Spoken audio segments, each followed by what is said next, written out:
Hey, what's up, guys? Welcome back. It's good to be with you again this week. This week, I have a good episode for you. I'm sitting down with a guy who's become a friend now and a little bit of a mentor even.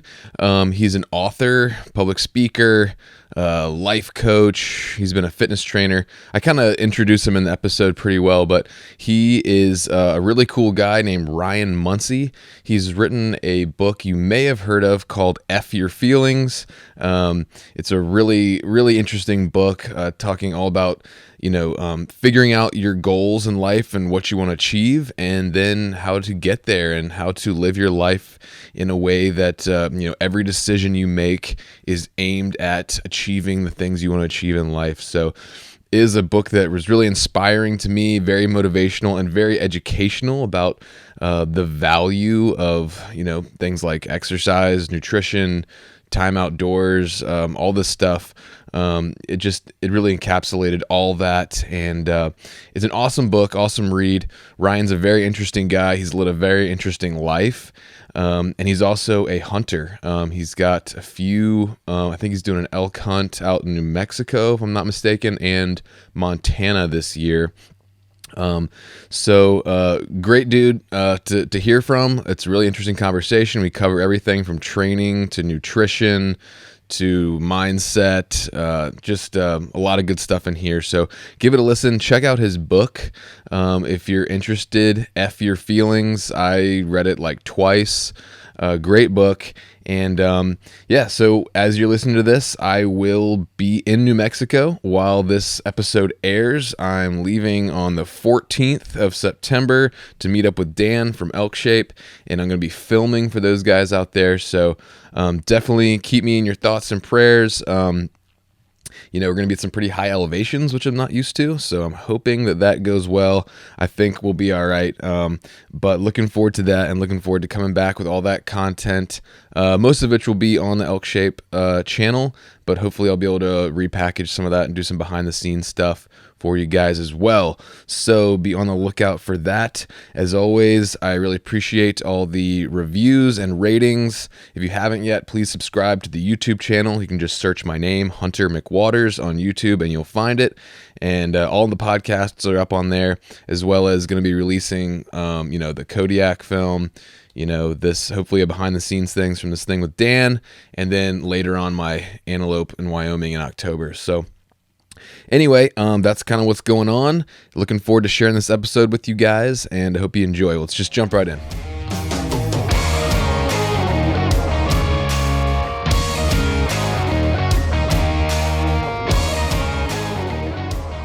All right, cool. Welcome to the Hunter's Quest podcast.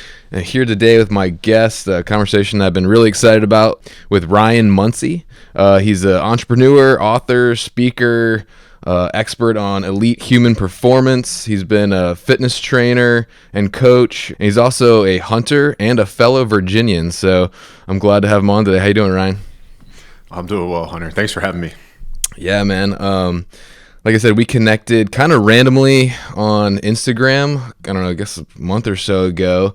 I hadn't heard of your book, but I looked at your profile, like, this guy looks kind of interesting, and I was like, I saw your book. We'll just call it F Your Feelings for the purpose of this podcast, but he's got an amazing book called F Your Feelings. Don't be put off by the title. If it's an amazing book.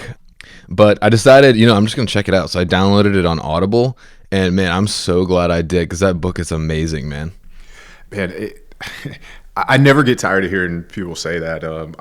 I really, really love that response. And, it's, you and I were talking before we hit record, and, you're now working on a book project. And I think, the entire time that I was going through, creating that, I wanted to create something that would be timeless, that would be a resource for people, that people would come back to over and over again.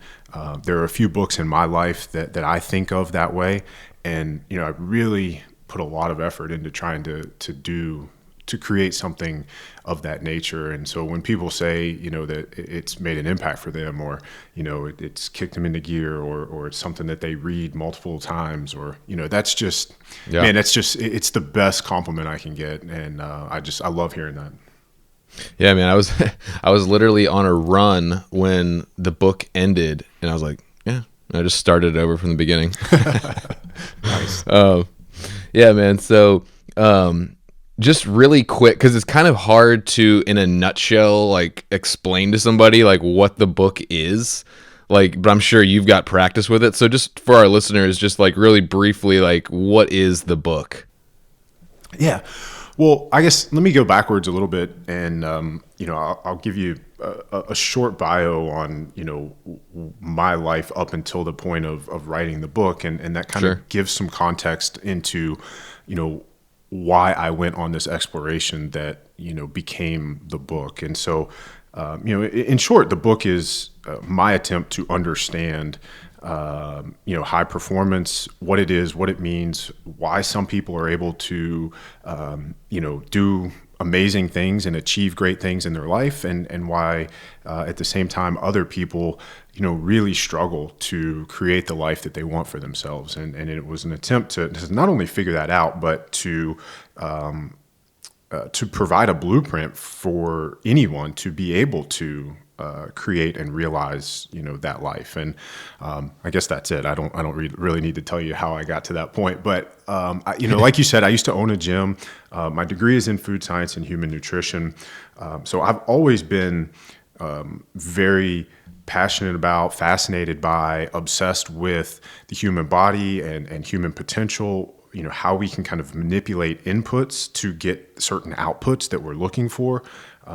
Train a certain way, put this stimulus on your body, you'll get this adaptation. And we do this. And, in 2012, I opened my own gym. In 2016, I sold it and moved into, a little bit more of virtual work, and, hosted a podcast for a few years where I got to interview Navy SEALs and Army Rangers and neuroscientists. And, the book was sort of an attempt to marry, these two ends of that spectrum. You have the theory of,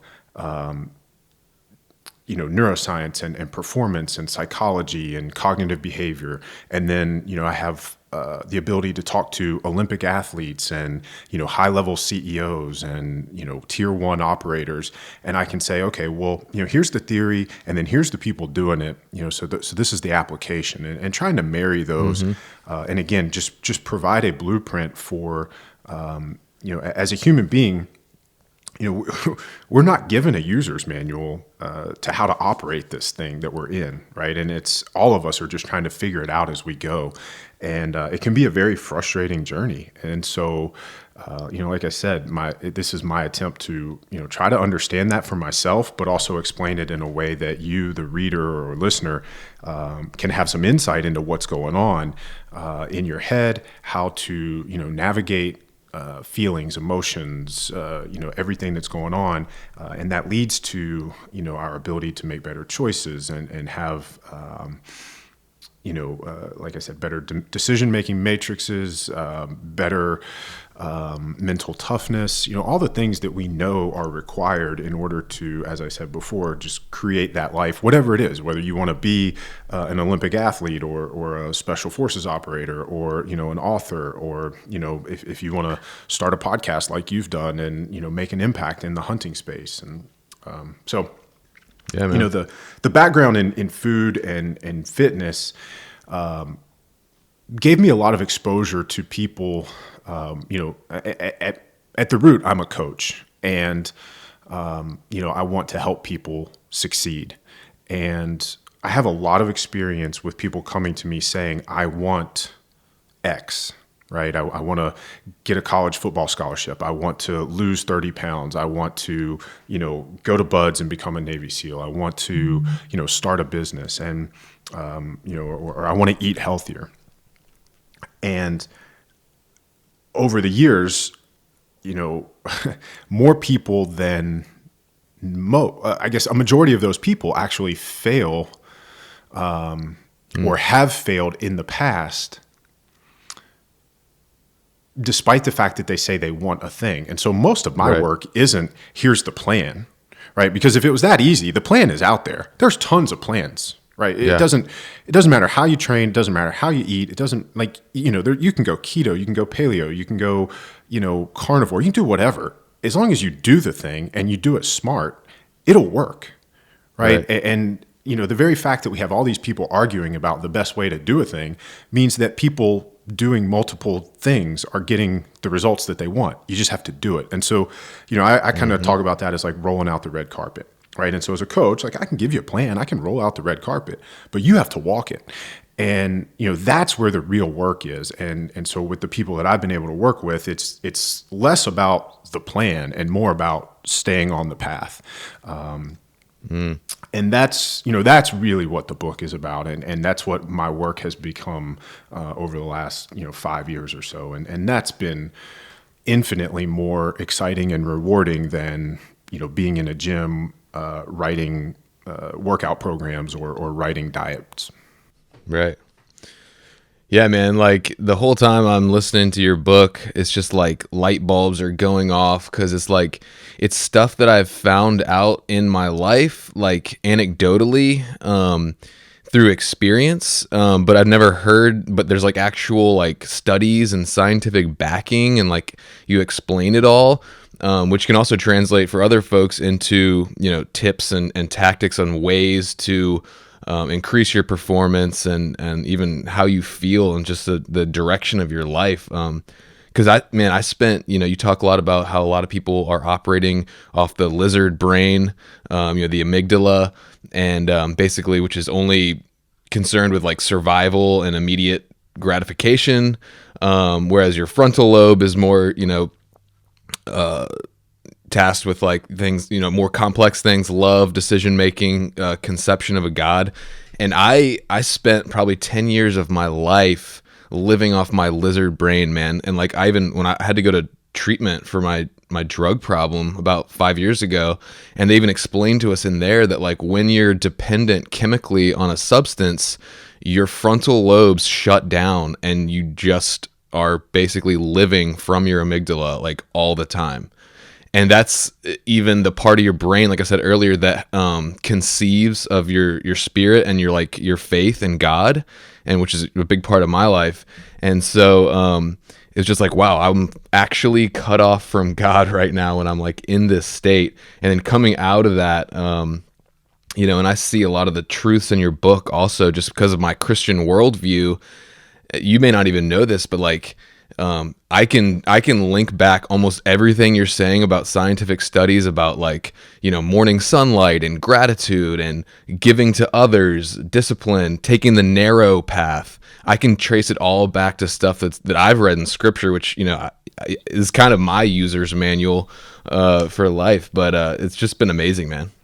And it's interesting because as you start to list some of those examples, I mean, I think a lot of that is, innate knowledge that, we've lost over the last 100, 150 years as our lives have diverged from the way that we are sort of either created or biologically evolved, depending on your worldview, to live, right? Our lives since, the early 1900s have completely changed, with the advent of electricity and, heating and air conditioning and, and now we're starting to get into technology and it's changing even faster.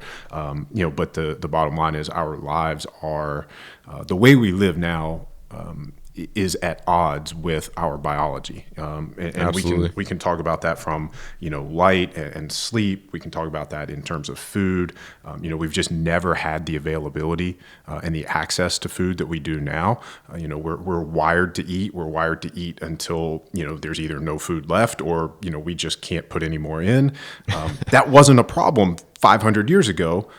It is a problem now because you always have food in front of you. And so, we could talk about a lot of those things and unpack any of that, but, just to go back to what you were saying about, addiction and chemicals and the brain, it's been amazing the people that I've been able to interact with and work with after the book has been published, because it's been so well received in so many communities. And that's another, I don't want to say testament, but like I said earlier, my intention was to create something that would be a timeless resource, and I wanted it to be something that had transfer to any application. And when I literally say, like, on the subtitle is accomplish any goal, and so I don't mean that in the terms of, like, marketing hyperbole. I really mean that in the stuff that's in the book is the governing dynamics of what it means to be a human. And so whether or not you're trying to, get closer to God, whether or not you're trying to, become a better martial artist or self-defense person, or, whether you're trying to become, a better hunter, understanding how the human operating system works enables you to better leverage it to your advantage.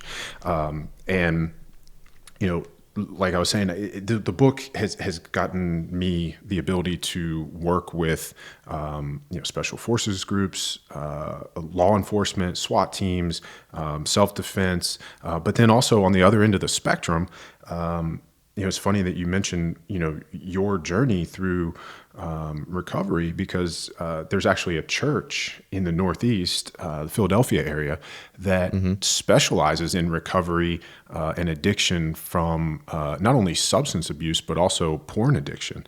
And everything that you talked about in that kind of little clip that you were just saying about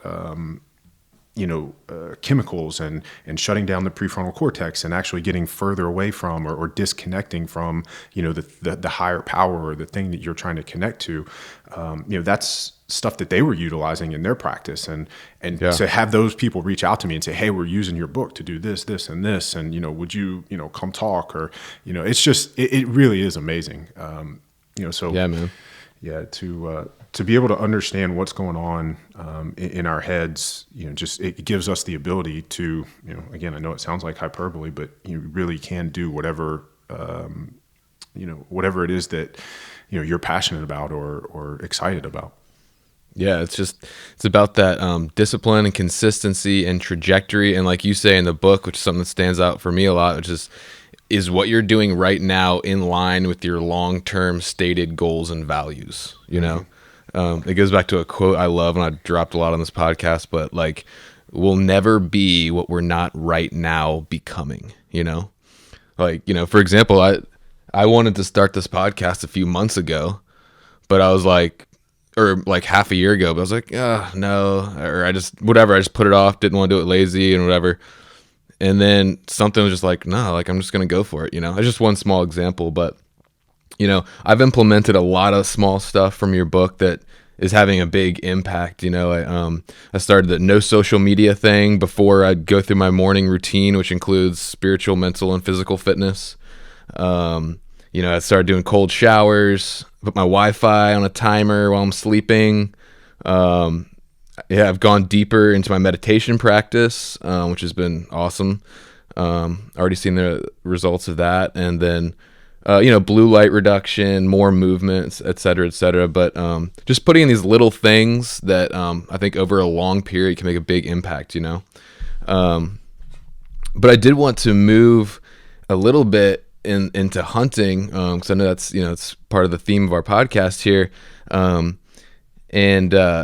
It to me, like, that's another thing that was just light bulbs going off in my head, because you talk about stacking, doing multiple positive things for your health and well-being at the same time. And something I like kind of sort of started to discover before I started listening to your book and was, preparing for our conversation. But like, I can think of like literally nothing that is as nurturing and challenging to our, what I call our triune person, body, soul, and spirit, to hunting. And then you got, the stacked benefits of like exercise, camaraderie with another person, UV light exposure, green space, cold exposure, just so many things, man. So like, what's your journey into hunting been like? And like, why do you love it so much? Yeah. Wow. I had a feeling that a question like that would come up, and I've tried to think about it. And even now, like, as you pose the question, it's a struggle to articulate, exactly how and why. But I mean, like you said at the top, I mean, I'm a fellow Virginian. So I'm from the western part of the state. I'm from Roanoke, the Appalachian I went to Trail. Virginia Tech, by the way. So I caught that on your intro. Yeah. Yeah. I know you guys are UVA fans though, right? Well, we were growing up because my dad actually went to VMI. Okay. And when he was there, Tech was like a huge rival, and they hated Tech. So, gotcha. When I grew up, I mean, VMI is hard to root for, as a fan. Yeah. So he chose UVA just because they weren't Tech. But I went to Clemson, so I don't really care about either of them. Yeah. So, I mean, growing up in Roanoke, I mean, literally the Appalachian Trail was like right behind my high school in Botetourt County. You could see it, and went through some of my friends' backyards. And even when I was in Clemson, I mean, it's basically the same type of place. So, I mean, the Blue Ridge Mountains and Appalachian, whatever is kind of where I've spent most of my life. And yeah. I grew up, we did more fishing than hunting, as I was a kid. My dad doesn't hunt, or didn't hunt. He does now. We can get into that. He's an adult onset hunter. Nice. But I actually learned to hunt when I was in high school from my best friends. They were brothers. One was a year older than me. One was a year younger, and their dad was a big hunter. And, they actually gave me a hand-me-down. It was an old PSE bow and got me into bow hunting. And, I mean, I just fell in love with it. And, there were, there's just so much about hunting. Like you said, when you're out there and you're doing it, you are so in tune with what's happening. You're so connected. Every sense is heightened, and, everything else just kind of drops away. And not only do you have this heightened connection to all those things that you mentioned in terms of stacking a minute ago, but, I think you could also add to the stacking what you're missing. There's no TV, there's no, social media. I mean, I guess if you're sitting in a tree stand and you're scrolling social media, okay. But, I think to me, and this is one of the draws to hunting out West is, I'm ADD. My brain moves really, really quickly, and I can get bored pretty easily. So, as much as I enjoy hunting here in Virginia, I can't sit in a tree stand for more than a couple hours. I have never done an all day sit, and I probably never can't will. Do that either. You could tell me like, hey, there's going to be a 170-inch whitetail is going to walk by. You just have to sit here all day long. I mean, if I knew 100% that one was going to walk by, I might be able to make it all day. Yeah. But even then, I'd be like, God, this is terrible. I don't even know if this is worth it. So, dude, I'm with you, man. And so a couple of years ago, guy Mike Lum, who is now my business partner with this new venture, Fuel the Pursuit, we were on a call and he just kind of threw this out at the end. He was like, he happens to be a fly fishing guide in Montana on the Madison River, and he's like, hey, I'm huge bow hunter and love hunting out here, and if you ever want to come hunting or fishing, let me know. And I was like, dude, I've always wanted to come out there and hunt. I just didn't really know how to get started. And so that was in 2018. And he was like, okay, so here's, what you got to do. You got to get a tag and get this tag and blah, blah, blah. And so 2019, I got my first elk tag for Montana and went out there and spent a few days. It wasn't quite a full week hunting elk in Montana on a general tag. We were out there during rifle season, and it was just, I mean, from the very first moment that we got off the plane, I don't know if anybody, like if you ever flown into Bozeman, like you can see the Bridgers from the airport, and it's just, man, it's amazing. Like you're like, we haven't even gone hunting yet. We're still sitting on the plane waiting to deboard, and I'm like, oh my God, like I just want to be in those mountains. And, it calls to me. And I think to a lot of the other people that are into, this type of stuff, I don't think you get into this as much as we are if it doesn't call to you that way. Right. And there's just, I think it's, as I alluded to earlier, it's as humans, we're wired to live that kind of a lifestyle. It's in our DNA because that's what we've done for, thousands of years. And to be able to, to just be out there and to be interacting with nature. And, when you're worried about where you're going to camp and where you're going to get water and do I have enough food and, are there any grizzly bears around that are going to eat me? The stuff that we worry about on a daily basis, it just disappears. And it has a way of just forcing you to think about what's really important.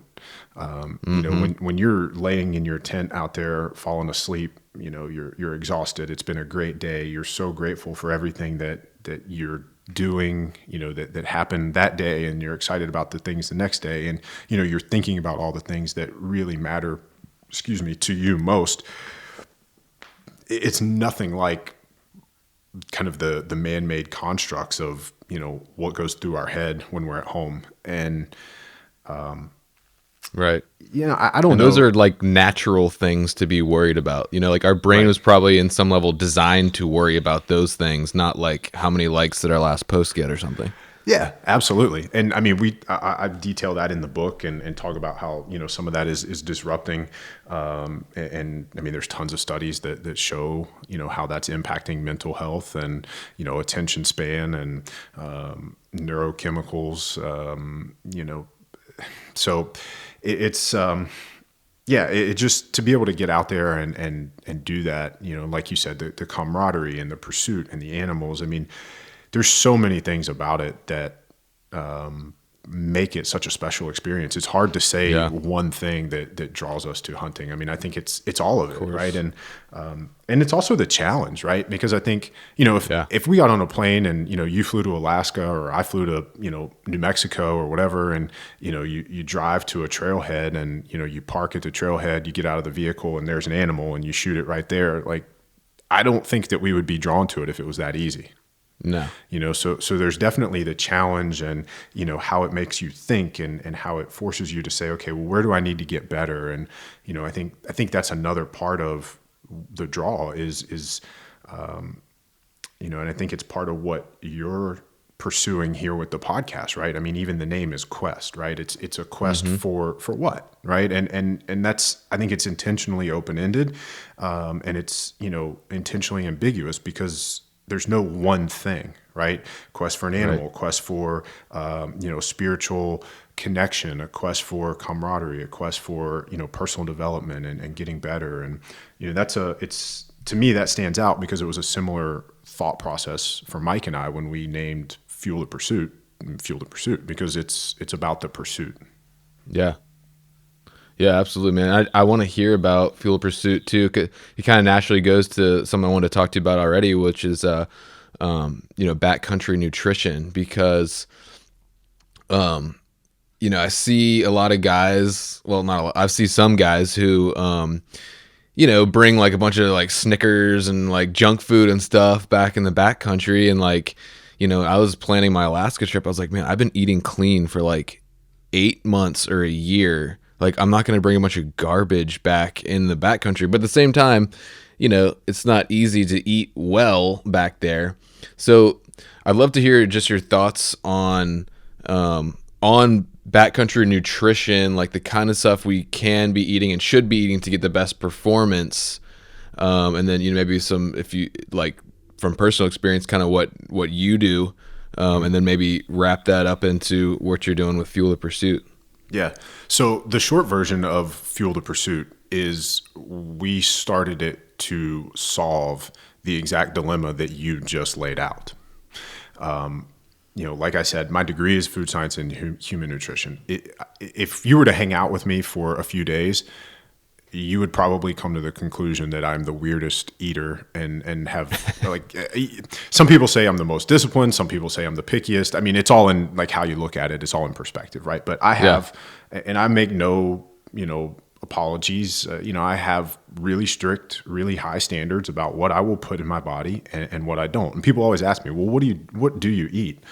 It's probably, or what do you not eat? And I was like, well, it's probably easier to tell you what I do because it's a shorter list. Like, if you have to ask, the answer is probably no. I don't eat it. But because of that, my experience with that first trip out west was exactly the same as what you just described. I start looking up, okay, because again, I grew up hunting in Virginia. I'm never in a tree stand for more than, 4 or 5 hours at the longest, right? So, even if it's a day hunt, you just throw a day's worth of food in your bag and you're not worried about it. And it can, sometimes I'll take cooked food out there and, put it in a scent proof bag and I'm not worried about it spoiling. It's only a couple of hours, right? Yeah. So when you go out west and you're going to be living out of a backpack for 5 days, 7 days, like now things are different, right? And so that was really foreign to me. And so I'm looking up, resources. And I ran into the exact same thing that you just described where, guys are saying, I'll just take Snickers and M&Ms and gummy bears. And, there's a backcountry nutritionist out there that is, recommending Chips Ahoy or gummy bears. And, everybody's taking Pop-Tarts. And, maybe you get somebody who's talking about, air quotes, performance food. And it's, a bagel with cheese and salami. And, well, I don't eat dairy. I don't eat gluten. So, those are out. So I was like, well, what am I going to do? Now, the cool thing is, I mentioned Mike and I were on a phone call. We got connected because he is equally passionate about health and human performance. And, he's got some certifications in, that space and he's actually a chef and, as I mentioned, tons of experience hunting. And so, the whole time that we're, on that first trip, we're just talking about this exact thing. And we're like, man, there's got to be something that we could do here with that. And so we kind of, after the hunt, we kept talking and we're in constant communication about this. And, he came up with the name Fuel the Pursuit. And, we were just texting back and forth. And he's like, I think I got it. And he sent it to me. I was like, yep, that's the name. That's it. And nice. And last year, we were actually going to do an event in person in Bozeman. We had the venue set up. It was on Eventbrite, and it was going to be I think it was going to be in April, maybe early May. We were going to time it to do a spring bear hunt while I was out there. But then COVID hit, so we had to cancel the event. And I think it actually, again, we were talking about this before we hit record, maybe a blessing in disguise because it gave us more time to think about, what we really wanted to do with this business and how we wanted to, try to fill this need. And so I guess I'll tell you a little bit about what we're doing, and then we can get into some of those like details about, how we can address nutrition, Sure. some action items or takeaways. But, what we decided to do with Fuel the Pursuit was to kind of start it in 2 phases. And so phase 1 is the educational component, how you need to go about preparing for a Western hunt. So like for you and me, and I know you've talked about it a little bit with your prep for Alaska, especially if you don't live out west, there is a large physical, I almost call it a barrier, right? That you have to overcome in order to be able to go out there and not just do the thing, but to actually enjoy the thing, right? I'm one of those weird people that like if I go and get my ass kicked, it tends to make me like it more. But there's a difference between like totally getting destroyed physically and having your physical limitations put limitations on your hunt. Yeah. That's totally different from, being able to cover 10, 12 miles a day with ease and still it's still a hard day, but you're enjoying it and you're having fun rather than, cramping and struggling through it and, making bad decisions because as we've kind of alluded to earlier, you're so in the moment, your limbic system is running the show and it's only concerned with, survival and getting rid of this cramp and, I'm tired, I'm cold, I'm cranky and blah, blah, blah. Right. And so now you're not making decisions that are aligned with your greater goals. They're aligned with, I feel like crap right now. How do I not feel like crap? Right. And as quickly as possible. And that's usually not a choice that's aligned with the thing that we want most. Right. And so that's where a lot of this stuff overlaps. And so that's why this project is so exciting to me because I get to, spend time in the hunting space, but I'm talking about, mindset and performance and the things that, I enjoy talking about and helping people with. And so the educational side is, it's an online course that we just launched. It's called Backcountry Prep. Make shooting light your only limit. And it covers training, it covers nutrition, it covers mindset. And we got to work through last year. We had a couple of people go through as beta testers, and man, the feedback was just amazing. We had one guy archery hunt in Wyoming, and he was covering 18 miles a day, and he was just crushing it. And one of the guys that you've just had on your show, Brian Barney, has gone through it and absolutely loves the mental side of it. We've got some cool testimonials from him on the website. So, to be able to show it to both novice hunters and, very experienced guys, and have both of them come back and say, this is amazing, this is very helpful, has given us, I guess it's a shot in the arm, to say, hey, we're on the right track with this thing. Let's keep pushing.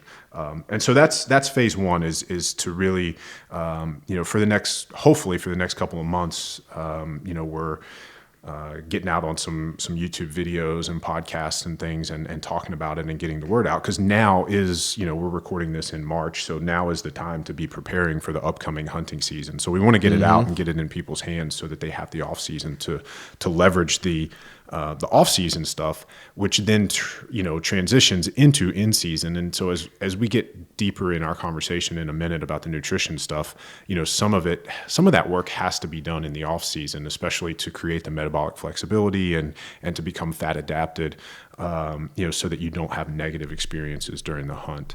And then the second phase of Fuel the Pursuit is we are actually going to be a food company. We are going to make the world's best backpacking meals. And we actually have a freeze dryer. So we'll be freeze drying food instead of dehydrating it, because you get better nutrient retention, better food quality, better taste at the end. And like I said, Mike is a chef. I'm a nutritionist. So, the meals are going to be not only healthy, but they're going to be delicious. And so, part of that is the answer to your question of what have we been doing. And so, I went on that first elk hunt in 2019.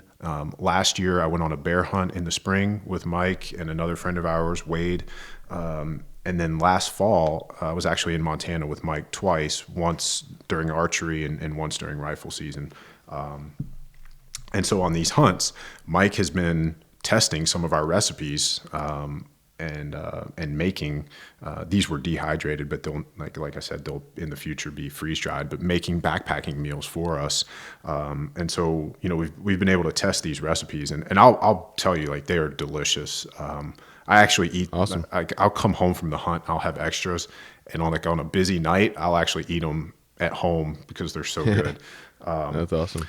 And that's part of our plan is we want these things. And Fuel the Pursuit will be beyond hunters, right? It's for anybody who's camping, backpacking, overlanding. Sure.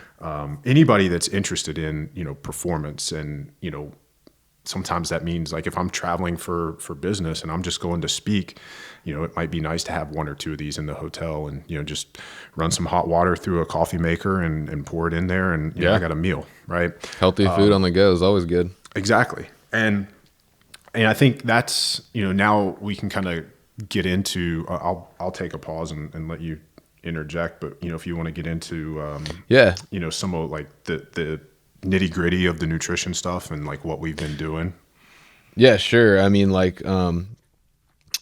Maybe give some guys a few of the basics or some of the, just a taste of some of the education side of it too. One of the things you mentioned was being fat adapted.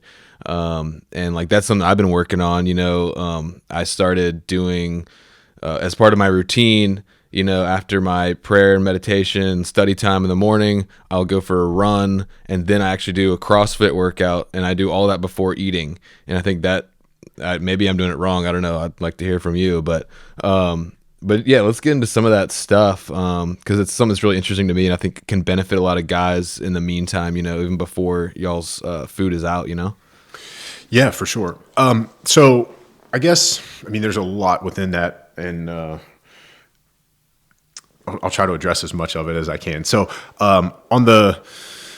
for you specifically on the CrossFit stuff, I think it always comes back to goal and context. right? So why are we doing the thing, and what is the desired outcome, right? And so if we're doing a CrossFit workout, and we all know that CrossFit workouts can be anything, right? It could be, strength focused, it could be aerobic focused, it could be, all over the place, right? I mean, that's kind of the nature of a CrossFit workout.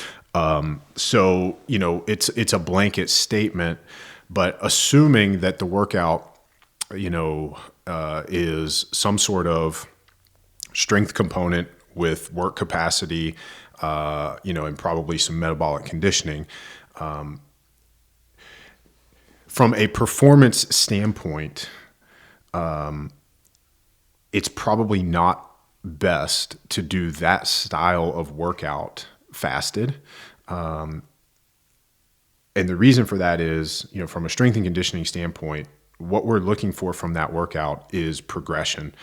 We're going to get better as we do those workouts over time when we can either do more work in less time or the same amount of work in less time, right? So like you take a CrossFit Hero workout like Fran, right? And so the first time you do it, maybe it takes you 6 minutes.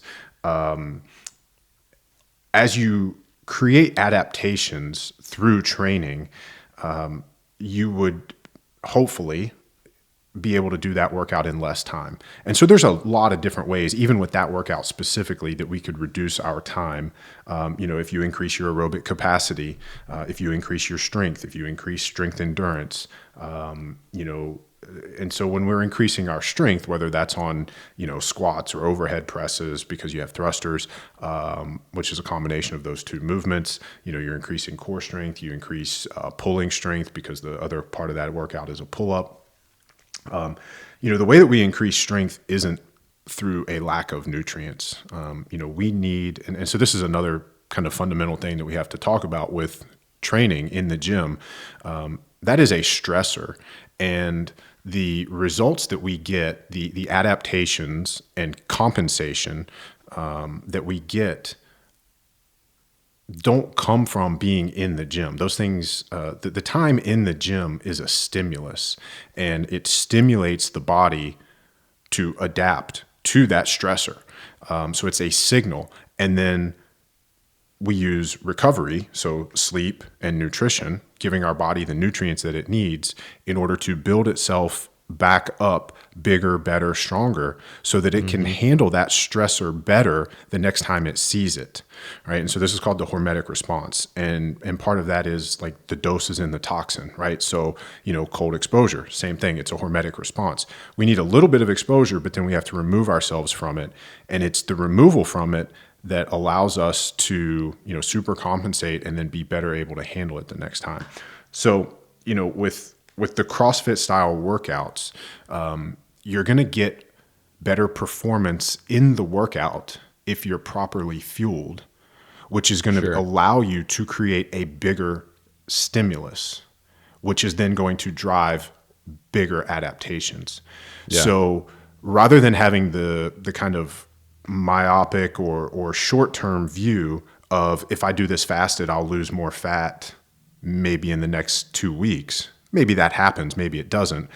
But the long-term view is, let me fuel myself properly so I can dominate this workout, create a bigger stimulus, and then create bigger and longer lasting adaptations and progression over time. Because, if you're doing this, week in, week out, month in, month out, year in, year out, you should be getting stronger, bigger, faster over time. And those are the progressions long-term. And so this is, again, because of my experience, I see people looking at things in, daily and weekly views as opposed to monthly, yearly, and decade views. So I know it, if somebody says, well, hey, I'm going hunting in 6 weeks or 6 months, like I don't have those years, I get it. But still, 6 months is a long time to build a ton of adaptations. Yeah. And so I know that's, you mentioned the CrossFit thing, and I know you're not the only one that's approaching it that way. I've heard that quite a few times, and that's why I wanted to start there. Yeah, sure. You mentioned, and I've been so focused on like weight loss for so long that I probably, like you're reminding me, it's probably time to start shifting, because I've lost like 80 pounds since 2018, but it's probably time to start shifting that mindset a little bit, like you said, more into a long-term, bigger, stronger, faster, instead of just trying to shrink myself like I have been for so long. Yeah. And so, I mean, just to stick on the strength and conditioning side of the conversation for a minute, strength is the adaptation that leads to all other adaptations. So when I had my gym, it was actually called House of Strength, and that's one of the reasons for the name, because if we get you stronger, I'm trying to think. It's been so long since I've done like CrossFit style stuff. I don't really remember any of the other hero workouts off the top of my head. But let's just say there's a workout that you're doing. I don't know. You're doing deadlifts in the workout, right? And because of the nature of the workout, let's say you're using 185 pounds. Well, for easy math, let's say you're using 150 pounds, right? And if you do, and again, this is probably not the workout, but let's say you do 10 sets of 10, right? That's 100 reps with 150 pounds. So that's 15,000 pounds that you've lifted throughout that workout. Just on the deadlift, right? That's not counting any of the other movements. It's not counting any of the aerobic work or anything like that, right? So now if you were to get stronger and do that same workout with 200 pounds, now you're talking 200 times 100 reps. So that's 20,000 pounds. So that's 5,000 more pounds of work. And let's say that as you increase strength, let's say that the time to completion on that workout doesn't decrease. Let's say you're able to maintain same time. So if it took you 30 minutes to do it at 150 and it takes you 30 minutes to do the same workout at 200 pounds on the bar, you're lifting 5,000 more pounds in the same 30-minute workout. So that's 5,000 more pounds, right? So that's work capacity, that's density. And so these are like, this is the reason that strength and conditioning is a science. Like there's physics involved, there's volume calculations and all these things. And these are all ways to progress. Yes, this one was adding weight to the bar, but as you can see, there's the density, there's time, there's reps, there's so many ways to progress without necessarily adding weight to the bar.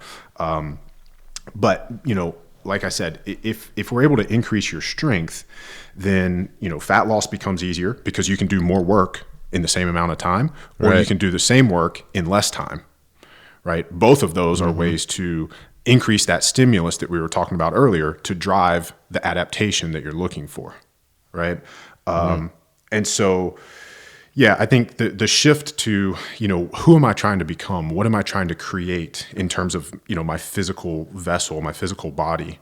And the answer for you is probably not, a rail thin, weak waif of a human being, right? Like you want to be an apex predator, right? Yeah. So, if think about any other apex predator, a shark, a bear, whatever, like if they're going to go do some stuff, like you don't want them. Well, maybe a bad example, because maybe if they're hungry, then they're more motivated. But you want one that's well built, right? Like if you're going to be an apex predator, grizzly bear or shark or whatever, like you don't want one that's thin and undernourished. Right. Right. So, fuel yourself before the exertion, especially if it's done to drive stimulus, so that you can create that bigger stimulus, and then eat afterwards so that you fuel the recovery, so that you can continue to build yourself bigger and better over time. And so, I think we'll stop it there, just for the sake of time, and then we'll shift to some of these other things. I do want to address, some of those foods that we've been kind of throwing out there that we see so commonly in the backpacking or backcountry hunting world of, Pop-Tarts and gummy bears and, Snickers bars. And, the thing that you've learned through your journey, and the thing that I know, is that, all foods are not created equally, right? And everything that we eat it's not just a calorie. The calories, a calorie is just a unit that man has constructed to measure the amount of energy in food, right? You burn it and it creates heat, and we measure that in kilocalories. and how much heat it provides, that's how much, that's the number of calories, right? And so what we really need to be focusing on are, the macronutrients and the micronutrients, and what those chemical signals, or what chemical signals those are creating within our body, hormonally, from an endocrine standpoint, from a neuro standpoint. Everything that we eat is sending information to our body. And then, as we've just talked about, with all this work that we're doing in the gym, we're tearing down our muscles. And so they have to be repaired and recreated and rebuilt. But beyond that, we have cellular turnover. So every cell in our body is dying and being replaced at a certain rate. So, the cells in your liver, they turn over and they regenerate at a certain rate. It's a little bit different than skin cells, and that's different than, the cells, in your eyes, and, every organ has its own rate, right? Sure. But the point is, cells are constantly dying and being replenished with, new cells. Well, what is the building block of that cellular material? Is that a question? Yes. Yeah. I don't know. Well, I mean, where are we going to accumulate new stuff food, to build with? Right. Exactly. So, Yeah. and I thought you were like asking for a specific type of food. No, but it's kind of a, Caught me off guard, Ryan. That's the point, is like, and I wanted to catch the listeners off guard too. Like, I want you to start thinking about this and say, okay, well, I'm making new cells every single day. What is my body making those cells out of? Well, it's not going out into the world and collecting materials, right? Like, it's not you at camp going out and collecting firewood, right? And do you want to be Snickers and Pop-Tarts and Twinkies, or like elk meat? See, that's why I like you, Hunter. You hit the punchline for me, right? That's it. Like, I know it sounds cliche to say you are what you eat, but you really are. And I don't want my body to be made out of whatever Taco Bell is using. I want my body to be made out of, elk meat and, organic things, and, things that aren't covered in, chemicals and pesticides, and, things that are, actually pronounceable, things that I know what they are, Right. And so actually grow from the earth, not like made in a lab. Yeah. And so, my original major at Clemson was packaging science. Halfway through, I changed and went into food science and human nutrition. But one of the things that we learned in packaging is that the front of the package is designed to sell you, and that there are strict guidelines about what can and can't, or what has to be on the nutrition label and then in the ingredients. And so the number one thing that I could tell you or anybody listening is to ignore the front of the package, ignore all the marketing hype. It's designed to separate you from your money. Turn the thing over, go to the back, read the nutrition information, and specifically read the ingredients. That will tell you everything. There are, as we make that transition, as we move down the spectrum from, the things that we know aren't high performance foods, right? You don't need a nutrition degree to know that Snickers bars and gummy bears are not high performance food, right? Right. But then there are other things that are masquerading as performance foods. Some of them are called performance bars, or, whatever. Read the ingredient labels on those things. And when you see things that you can't pronounce, when you see things that are, well, this is like the same ingredient list as a candy bar, it's going to be pretty evident to you when you're using your brain, your prefrontal cortex, not your limbic system, which is what they're appealing to in their marketing. Right.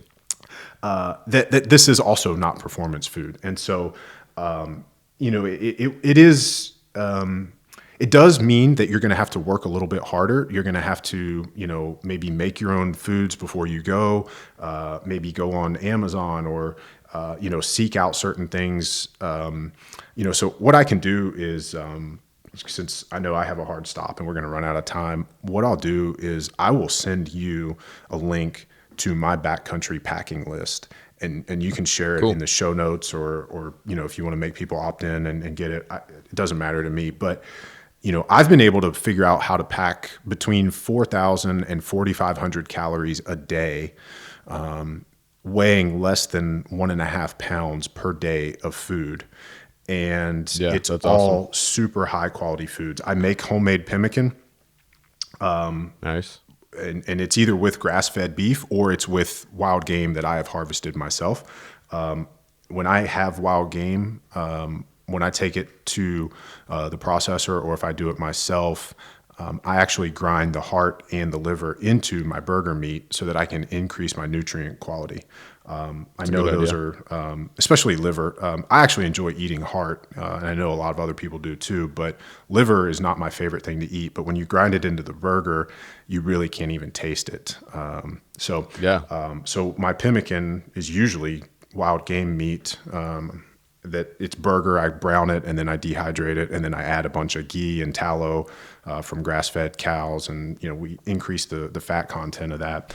But we have that recipe in the Backcountry Prep course, the Fuel of Pursuit Nice, course, man. and along with all of our other recipes, and the pack list and everything is in there. But that's 2 of my meals a day. I use a food called Keto Bricks. They weigh 150 grams and they pack 1,000 calories.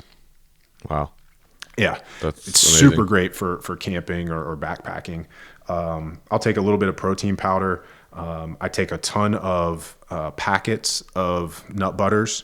We're talking like 200 to 250 calories per like 50 gram pack. I prefer nut butters over nuts because when you're eating that amount of nuts in a day for 6-7 days in a row, there can be issues on the elimination side. So Yeah. the nut butter smooth is a lot better than what your teeth can do. Yeah. So that's, I mean, that's the start. And so, we didn't even get to touch on becoming fat adapted, but as you can kind of tell, that's a high fat approach. And for me, it's a simple problem. It's a simple math problem, right? Carbohydrates contain 4 calories per gram. Fat has 9 calories per gram. So it's 2.25 times the amount of energy per gram. So like Yeah. when you're weighing out your kit and you're saying, all right, well, here's 200 grams of carbs, here's 200 grams of fat. The 200 grams of fat has 2.25 times the energy, right? Right. So it makes sense from if we're gonna weigh things and worry about how much our pack weighs, more fat is going to be better. Absolutely. From a weight, calorie to weight ratio standpoint. But then, as we've talked about metabolic flexibility and being fat adapted. So being fat adapted helps you to digest that amount of fat without having, GI issues on the mountain, which is a great way to ruin your hunt if you're not ready for that. So again, that's why we want to start working on that in the off season. But the other side of that is when we have the metabolic flexibility and we're able to tap into stored body fat for fuel, we're all carrying thousands of calories worth of stored energy in the form of body fat. Even if you're a 200-pound dude at 10% body fat, that's 20 pounds of fat on your frame. 454 grams in a pound. So do 20 pounds times 454 and then multiply that by 9. And that's how many calories worth of fat this 200-pound guy at 10% body fat has, right? Most people aren't 10% body fat. So you can increase that amount of stored calories that we're carrying around. So the ability to tap into that, should food or fuel become scarce, then you're not in this situation where, oh my God, I haven't eaten in 3 hours. Like I'm going to fall apart and I'm making bad decisions because I'm hangry and I'm used to running on sugar and I'm out of sugar. And now what's my body going to do? So, I know I'm kind of leaving you there on a cliffhanger, but That's all right, man. we can dive into that more some other time if you want. But I would love to, man. bounce. Yeah, if you got time, I'd love to have you back sometime and dive into some of the stuff a little more. But I know you got to go. If you indulge 30 seconds, if you got time, Yeah. three things like mind, body, and spirit, something that people can implement today. Real quick, what would they be? Okay, so first thing I'm going to do is I'm going to say define your values. Decide who you want to be. What do you stand for? What do you stand against? When other people talk about you, what are the words that you want them to use? I get to speak and do leadership stuff at companies all around the world. And I'm always amazed at, how individuals can recite the company values, but they don't have core values as a person. And so, I'm choosing that one because it's where I start with most of my coaching, but I also think that it's something that resonates with what you're trying to do here on your podcast. Right. And so, I think that's the first step. And whether that's mind or spirit, I'm not sure. It's probably quite a bit of both. But I think that gives us a starting point and a framework, to be able to, determine whether or not choices, how can you decide, how do you know if a choice is aligned with your values and your goals if you haven't first established what your values are? 100%. Right. And so that's the starting point. From a body standpoint, I would say, just remember you only get one of these things, and, treat it like you love it, and do things that make the future you glad that you did them. And I don't mean the you in 6 months. I mean the you in 20 years. I'm 37 and I'm starting to change the way I approach my training. Well, not starting to, I have been over the last 5 years because, I did things in my 20s that, maybe I did it for social media or I did it for ego. I wasn't thinking about, hey, how is 50-year-old me going to feel about this decision? Right. And so, that's not everything. And it doesn't mean, you can't go for it every once in a while. But, my training has evolved and I'm not, doing stupid meathead things in the gym, like sometimes I may have been prone to in the past. So I think that's, and maybe that just means more stretching, more mobility. Maybe it means walking more on a daily basis, sitting less. It doesn't have to be complicated. It doesn't have to be, this huge thing. And then I think the third thing I would say is just consistency, whether that's food, whether that's movement, whether that's, archery practice or, spiritual practice. I kind of have touched on this a couple of times, but it doesn't matter. No one session is going to get you there. It matters what you do for 5 years, 10 years, 15 years. So, think long-term and focus on consistency. Absolutely, man. Well, that's awesome. I could sit here and talk to you all day, but I know you got to go. You got stuff to do. I really appreciate your time, man. And hopefully we can meet sometime. Virginians got to stick together, man. So I hope to meet you sometime soon. Absolutely, man. We'll figure out something, whether it's here in Virginia or out west or what. But I appreciate the conversation, and we'll definitely do it again. Yeah, man. If you're ever down or heading to Virginia Beach, let me know for sure. I will. All right, man. We'll be in touch again. I appreciate your time, and looking forward to talking again. Have a great day, my friend. All right. You too, Hunter. Thanks.